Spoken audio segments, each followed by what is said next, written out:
Okay, let's unpack this. Have you ever considered how different frameworks, different um, models try to explain the same things we see, in the world? Especially the sky, celestial movements. Right. It's fascinating how people approach that. Exactly. So today we're doing a deep dive into a really unique conceptualization. It's a detailed system described in a YouTube video transcript, comes from the Flat Earth Sun, Moon, and Zodiac Clock app channel. And our mission here, just to be clear for you listening, is really to meticulously examine the mechanics and features of this specific flat Earth model project, just as the creators explain it. Right. We're not here to debate the underlying assumptions, flat Earth part itself. No, not at all. We just want to understand the system as they present it. It's actually a good chance for you to see how an alternative framework gets built, how it tries to explain things like the sun and moon moving, but using its own unique rules and definitions. Okay, so starting right there then. What is this flat Earth model project fundamentally? What are they trying to achieve with it? Well, at its core, the project's really designed to simulate and display what they describe as a map of the sky. A sky map, okay. Yeah, and it mainly tracks the sun and the moon. But they also mention wanting to incorporate other key elements like world time and this feature they call analemma. Analemma. Yeah, which, reading between the lines in the transcript, seems to be some kind of specific celestial alignment or maybe a calculation they use for determining dates within their system. Interesting. And what's the end goal? Ultimately, the system aims to extract prayer times from all these calculations. But they're quite upfront. They describe it as only an experiment. Ah, okay. They say it's not 100% complete, still in the testing phase. But they sound pretty optimistic, even saying they believe the system has no errors now. No errors is a bold claim for an experiment. Quite ambitious. So, okay, if it's tracking the sun, how does this model explain the sun's movement? Its daily path, its yearly cycle? Right, so the model details a very specific progression.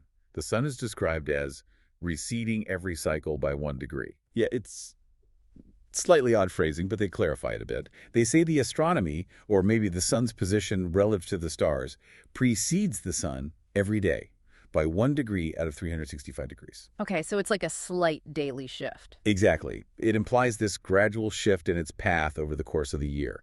And this daily shift moves the sun towards what they call a new orbit. A new orbit. Okay, so it's this constant, subtle adjustment day by day. How does that fit into their bigger picture, their zodiacal circle? Good question. So their zodiacal circle, it's divided into 4 sections. And they specifically note these sections are different sizes. They aren't equal quarters. Oh, okay. Not like a standard pie chart. Not quite. But they say the sun travels all distances within each of these 4 sections in exactly 91 and a 3 day. 91 and a third days for each section, even the different sized ones. Apparently so. That's what the transcript states. 91 and 1/3 days per section. The whole cycle involves the sun advancing to the orbit of Cancer, that seems to be a key point in their model, and then returning to the new orbit over a full 365 and 14 day within the zodiac system. Huh. So it matches the length of the year, the 365 and a quarter days. It seems designed to, yes. And do they mention specific points within this zodiac, like where the sun is right now, according to their model? They do, yeah, very specific positions. At the time of the recording, it was described as being in a corona position. It had apparently came out of Scorpio, but was, quote, still in the sign of Scorpio. Still in Scorpio, even after leaving it. How does that work? It's a little unclear, maybe referring to broader zones versus specific points. They also mention a specific heart position within Scorpio. The sun needs 12 days, they say, to complete its transit through that specific point. 12 days for the heart of Scorpio. Okay. And then its eventual move into Sagittarius is highlighted as quite significant because that marks the beginning of the year in their system. Ah, so that's their New Year marker. Seems to be, yeah. And this is where that analemma thing comes back in. You mentioned it earlier for dates. Precisely. They state quite clearly that a laser light will be placed next to the sun in their physical model. A laser, okay. And this light, when it aligns with this analemma, whatever marker or scale that represents, will be used to pinpoint the date. And that date, as we said, is the key for extracting the prayer times. It connects the mechanics directly to that practical output. Right, so the astronomy model directly feeds the timekeeping for religious observance. That's quite integrated. It is, very much so. Okay, so the sun's path is meticulously mapped out. What about the moon? You said it tracks that too. Is its behavior just as complex in this model? Oh, if anything, maybe more so. Yeah. They talk about the moon's phases happening perfectly in their system. Perfectly. They describe the full moon as occurring when it's opposite the sun, which makes sense. They even mention the humpback decreasing moon. Humpback decreasing. Like a waning gibbous. That's what it sounds like, yeah. Just their particular terminology.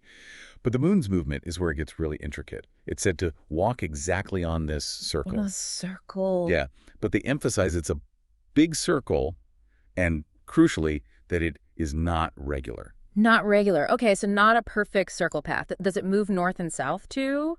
Like, does it have latitude in their model? It absolutely does. The model specifies quite a bit of latitudinal movement. It states the moon reaches 2812 degrees north of the equator and also 2812 degrees south of the equator, but specifically over the new orbit.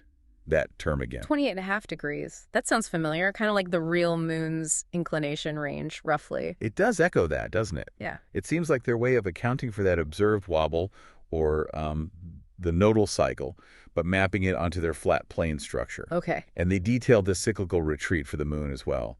They say whenever he retreats 12 degrees, he will retreat from this position to enter the status of a limb. Status of the limb. What's that? It's not explicitly defined in the transcript, unfortunately, but it suggests maybe a boundary or a specific phase or position in its cycle.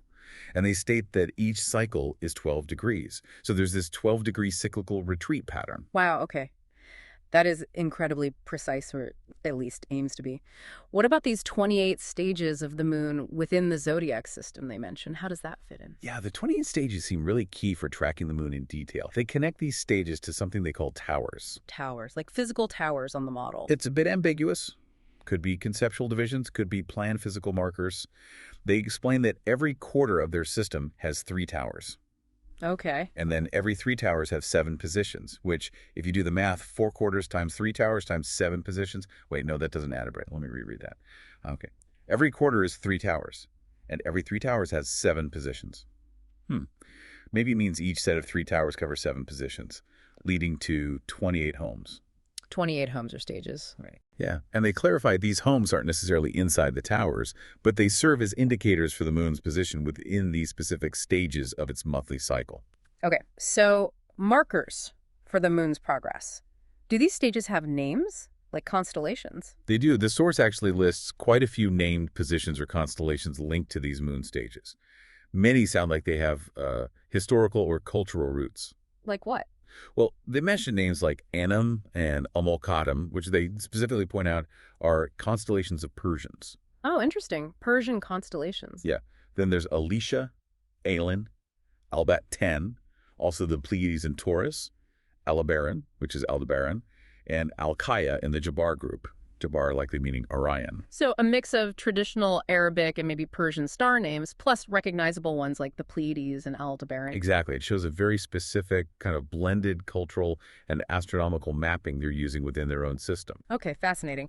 Beyond all the celestial mechanics, what does the source tell us about the actual physical model? Is it built? What does it look like? They do talk about physical components. These powers we mentioned are apparently present during the day. Okay, so they might be physical? Could be. But the source notes they cannot be seen at night due to the lack of lighting, although there are plans to light the system. Right. Similarly, the star map cannot be seen at night in its current state. But they mention one constellation was colored white, specifically for the project, maybe as a visual aid or test. So it sounds like it's partly constructed, or at least visualized. What are their plans to finish it?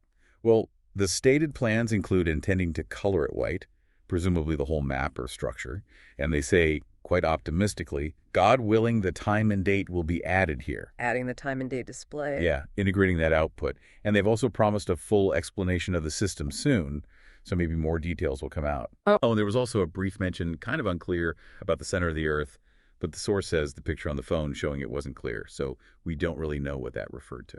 Right, just a sort of dangling detail there. Well, this deep dive has definitely given us a really unique look into how this particular flat Earth model tries to explain celestial mechanics. It really has. It's a system, isn't it? Built with its own internal logic, its own parameters, all designed to replicate what we see, but within that very specific, unconventional framework. Yeah. And for you listening, the real value here, we think, isn't really about debating the flat Earth idea itself. No. It's more about understanding how complex systems, even ones you might see as unconventional, get conceptualized and built, how they get refined to fit a particular view of the world. Absolutely. And it raises a really important question for all of us, doesn't it? How do different models, whether they're scientific or, alternative like this one, how do they choose which observations or elements to prioritize when they try to explain the world? That's a great point. It leads to maybe a final thought for you to consider. What trade-offs get made when any model, scientific or otherwise, simplifies reality just to make it understandable? And what new insights or maybe what new limitations pop up when we decide to look through a completely different framework to understand things we thought were familiar?